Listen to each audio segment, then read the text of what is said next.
actually see or try to see 2005 YU55 when it makes its closest approach to Earth on November 8th of this year, 2011.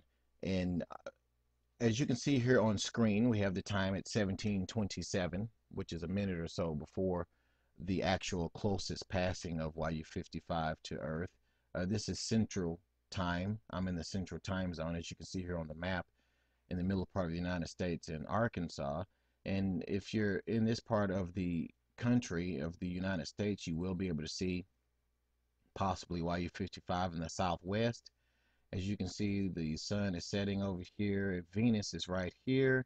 And up here farther in the sky is exactly where YU55 will be at in the sky from Arkansas in the Central Time Zone. This is exactly how the sky will look at that time here in the Central Time Zone. If you go to the Mountain Time Zone, the sun will be higher up in the sky, so anybody living in the Mountain Time Zone in the United States will not be able to see 2005 YU55. Especially if you're over on the West Coast, you will not be able to see 2005 YU55 because the sun will be even higher in the sky. But if you're in the Eastern Time Zone, anywhere on the Eastern seaboard of the United States, you will be able to see 2000 YU55. And according to NASA, when they were interviewing a couple of scientists yesterday on November 1st, they said that you would need at least a 6-inch telescope to see 2005 YU55. And possibly you should be able to see it with some very good binoculars as well. Again, in the eastern seaboard, you should be able to see it because it'll be much darker on the eastern seaboard, and it'll be around 6:28. That's 6:28 Eastern time. On the eastern seaboard, you should be able to see YU55 traversing across the sky there in the southwest. Obviously, if you're in other parts of the world, everybody's not going to be in the United States. If you're over in Europe, guys, forget about it. YU55 has already set in the southwest. You will not be able to see YU55. The only viewable locations to see YU55 is in North America, on the eastern seaboard of North America, up in the central parts of Canada.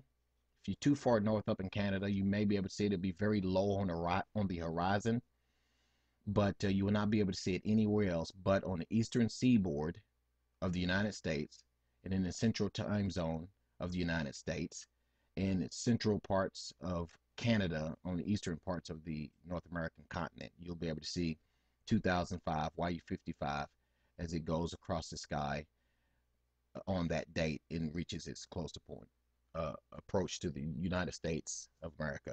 Now, in the Earth, that is actually. Like I said, you will need a 6-inch telescope, according to NASA, and a pretty good pair of binoculars as well to see this thing. And it's going to be moving pretty fast, according to NASA, across the sky. Remember, you have to look in the southwest part of the sky between Capricornus and Sagittarius. If you have a program like Stellarium, which is free, by the way, and the links is below this video, click on the link, download the program. You have to also, if I'm not mistaken, download the coordinates and everything, all the inputs into Stellarium, which is very